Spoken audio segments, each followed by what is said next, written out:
Sir.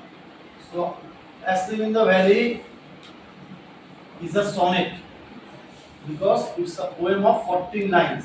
Clear? এটি 14 লাইনের কবিতা, এটি সনেট, কি ধরনের sonnet?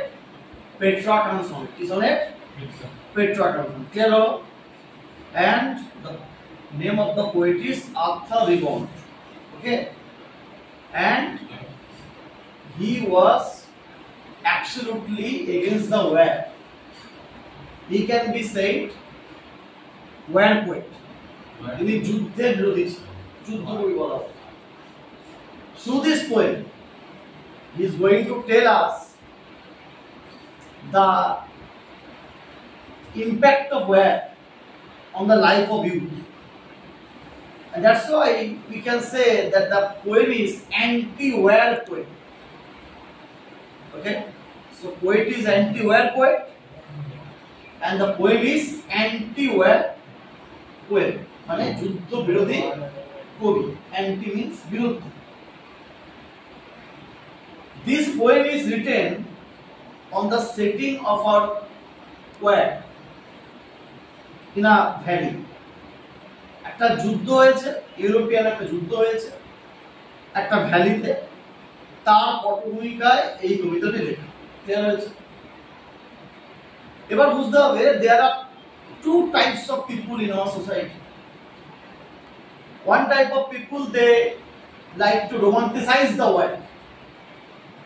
They like to have a cup of tea and they like to watch the live telecast of war. একদল মানুষ আছে যারা যুদ্ধকে রোমান্টিসাইজ করে, যারা মনে করে বাড়ি বসে বসে এসি ঘরে চা খেতে খেতে আমি লাইভ যদি আস্থা বা এরকম চ্যানেলে যদি আমি লাইভ যুদ্ধ দেখতে পাই খুব ভালো, এবং we become happy when we have found that we have won the match. It's like a match to us. Okay? But we forget that in Kargil war also we had lost so many innocent lives. Okay? But we are happy to remember that we have killed a lot of Pakistani soldiers. If we seem to forget that we have lost so many lives. আমরা কিভাবে ওটা দেখি, আমরা খেলার মতো ও 3 গোল দিয়েছে আমি 4 গোল দিয়েছি। Life is not a game. আমরা একবারও ভাবি না যে কারগিল যুদ্ধ আমরা বলি আমরা জিতেছি, আমরা আনন্দ করি কারগিল যুদ্ধ, কারগিল বিজয় দিবস, কিন্তু কারগিলে ওদের যদি 5000 মরে যায় আমাদের 1000 করেছিল সেটা নিয়ে ভাবি না, কারণ আমরা লাশের সংখ্যা গুনি, ওদের বেশি মানে আমরা হেরেছে, আমাদের কম মানে আমরা জিতেছি। কিন্তু অ্যাকচুয়ালি যারা যুদ্ধ বিরোধী কবি বা যারা যুদ্ধ করে, those who fight in the war front, they actually do not like to fight. Why are they there? They are there only for livelihood, for getting money at the end of the month. Okay, we the people misguide the soldier saying that you are doing for motherland. Nobody wants to die for motherland. Okay, everybody wants to live. Everybody wants to protect his family. He doesn't care whether other person live or die. But শুনে আমরা কি বোঝাই, কি বলি? দেশের জন্য প্রাণ দিয়েছে, দেশের বীর। অ্যাকচুয়ালি এগুলো সৈন্যদের মধ্যে কাজ করে। সৈন্যরা যেটা কাজ করে, হ্যাঁ একসাথে সবাই যখন থাকে, যখন লড়াই করছে, একটা দেশভাগ থেকে গল্প থাকে, কিন্তু সবচেয়ে বেশি গল্প থাকে যেটা হচ্ছে আমি জীবিকার জন্য ওখানে গেছি, এটা আমার একটা জীবিকা। যদি সৈন্যদের অপশন দেওয়া হয় যে ওই টাকা ওই সুবিধা অন্য কাজ দেবো তোমাকে, তাহলে 100 জন মধ্যে 90 জন বলবে হ্যাঁ I want to leave it. কি বললাম বোঝা গেল? I want to leave the job. Actually যারা যুদ্ধ করে তারা কখনো অন্যকে মারতে চায় না, নিজে মরতে চায়। Actually, there is no enmity between the soldiers of Pakistan and India. They have no enmity, no shotruta. We, the pugnacious people, prompt them to fight. আমরা ঝগড়াটে মানুষরা, রাজনীতিবিদরা ওদের যুদ্ধ করতে পারে, কারণ যুদ্ধ হচ্ছে আমাদের কাছে একটা উইপন, ইটস আ উইপন, অস্ত্র। আমরা কি দেখলাম, পুলওয়ামায় মারা গেল, তাই তো 11 জন শহীদ হলো, ঠিক তারপরে বললো যে আমরা একটা সার্জিক্যাল স্ট্রাইক করেছি, যেন শোধবোধ হয়ে গেল, হ্যাঁ কি না? আমাদের যে এতগুলো লোক মারা গেল, ইন্টেলিজেন্স ফেলিয়ার, ওখান দিয়ে যাবে জানতো, তাহলে কোটি কোটি টাকা দিয়ে ঘাস খাচ্ছিল আমাদের ইন্টেলিজেন্স দপ্তর, আমাদের যে দফায় টফার রয়েছে জাতীয় নিরাপত্তা পরিষদে, ওরা কি ঘাস খাচ্ছিল? ওরা জানতো তো ওখান দিয়ে আমি যাচ্ছি, তাহলে ল্যান্ডমাইন কোথা ছিল সেখানে, যেই হোক কোনো জায়গায় ল্যান্ডমাইন মরে যাচ্ছে, কোথাও গাড়ি বিস্ফোরণ হচ্ছে, তাহলে আমাদের এটা তো প্রথম কথা হচ্ছে আমাদের ইন্টেলিজেন্স ফেলিয়ার হচ্ছে, তাই তো? শস্য ভিতর ভুল। পাকিস্তান বাদ দাও, কি করলো সেটা নিয়ে আমরা চর্চা করলাম, সাসপেন্ড করলাম না। আমরা এখন 11 জন বাঙালি মারা গেছিল, তাদের নামও ভুলে গেছি। আমরা খুব খুশি, আমাদের একটা উড়ি সিনেমাও হয়ে গেল সার্জিক্যাল স্ট্রাইক, সেই সিনেমা দেখে জয় হোক বলছি, এই যে হাউ ইজ দা জোশ বলছি, তাই না? আমরা যখন ভুলে গেছি, আমরা জিতে গেছি। এই যে জিতে গেছি, যখন আমরা বললাম তুমি যে এয়ার স্ট্রাইক করেছো তার ছবি দাও, সেনাবাহিনী বললো ছবি চাইছো না, আমাদের ওদের বিশ্বাস রাখতে পারছো না, কি বললাম? এটা কি সম্ভব যে ওদের সব ঘাঁটি এক রাতে উড়িয়ে দিলাম, আর ওরা কিচ্ছু প্রতিবাদ করলো না? ওদের যে অস্ত্র শস্ত্র ছিল না, ওরা একদম দাঁড়িয়ে দাঁড়িয়ে দেখলো সব ঘাঁটি মরে গেল।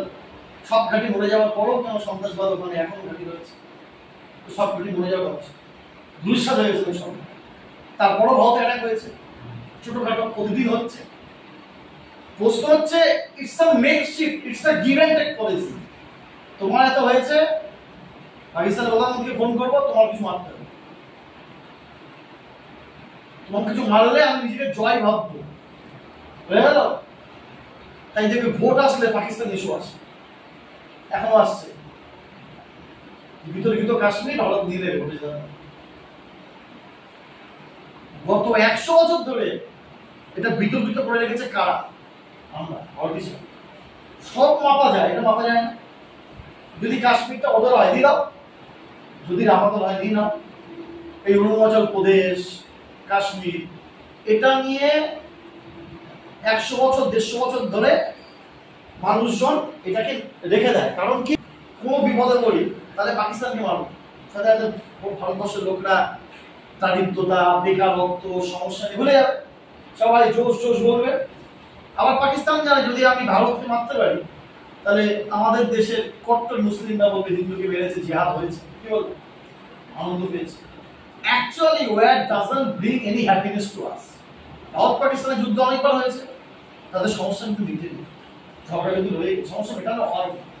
যুদ্ধ মানে অ্যানিহিলেশন, ধ্বংস। অ্যাকচুয়ালি যুদ্ধ কি? War is a organized butchery of mankind, অর্থাৎ সংগঠিত গণহত্যা, মানুষের সংগঠিত গণহত্যা হচ্ছে যুদ্ধ, বুঝা গেল?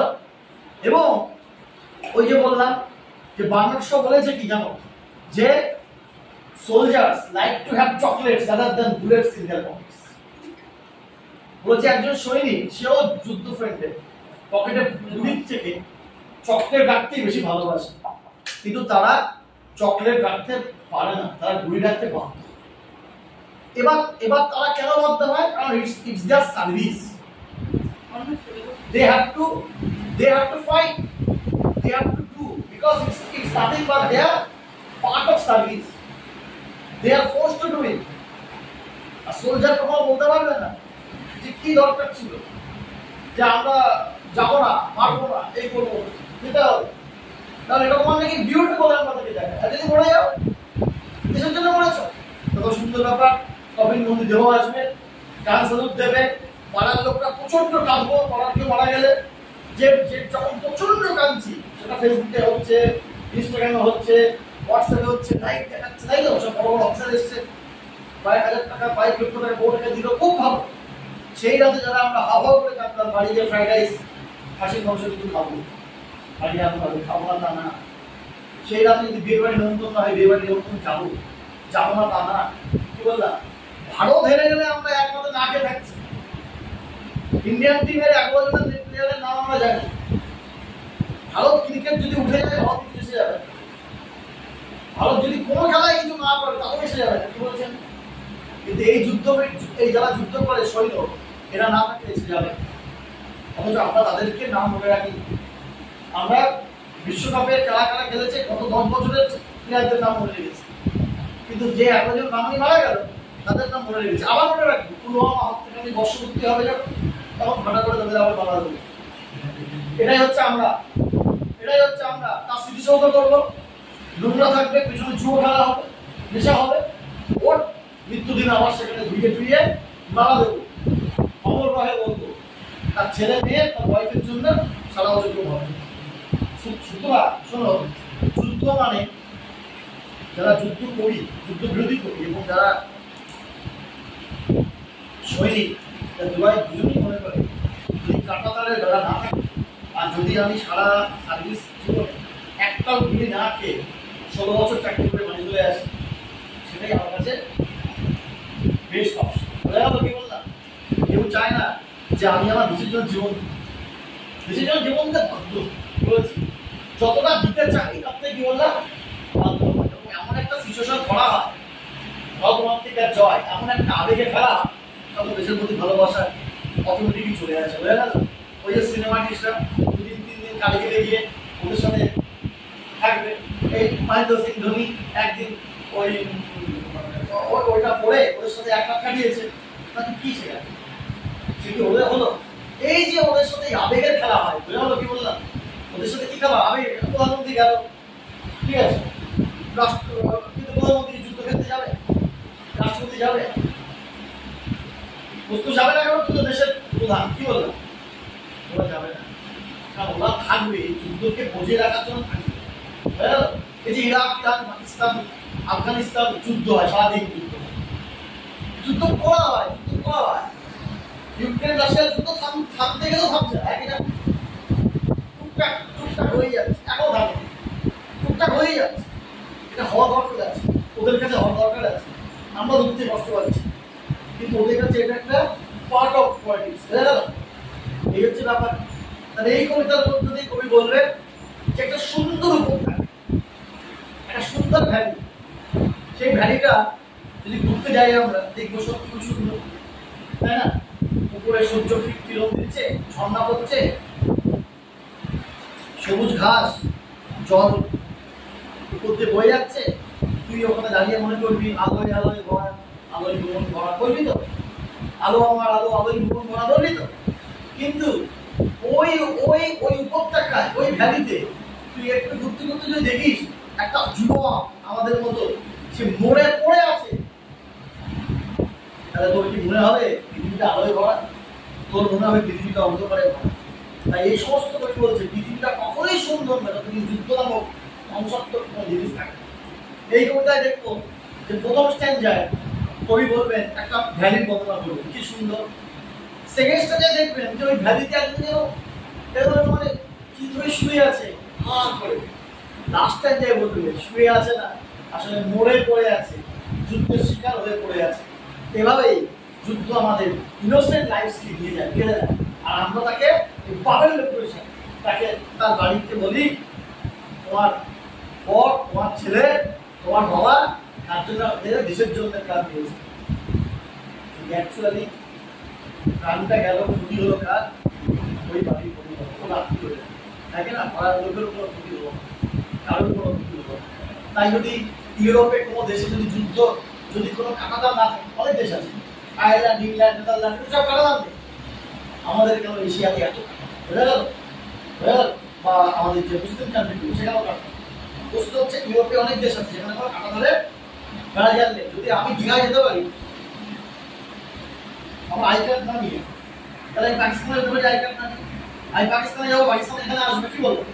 আর লোকের প্রয়োজনে আসবে, যে নেদারল্যান্ড, আয়ারল্যান্ড, ইংল্যান্ড খেলা হলে পাশাপাশি, একই না?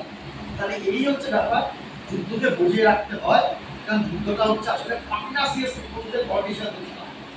এই কবিতা দেখবো যেহেতু শুয়ে আছে মৃতদেহ, তাই কবিতার নাম হয়েছে asleep in the valley. Clear? এবার লাইন বাই লাইন পড়ো। হলো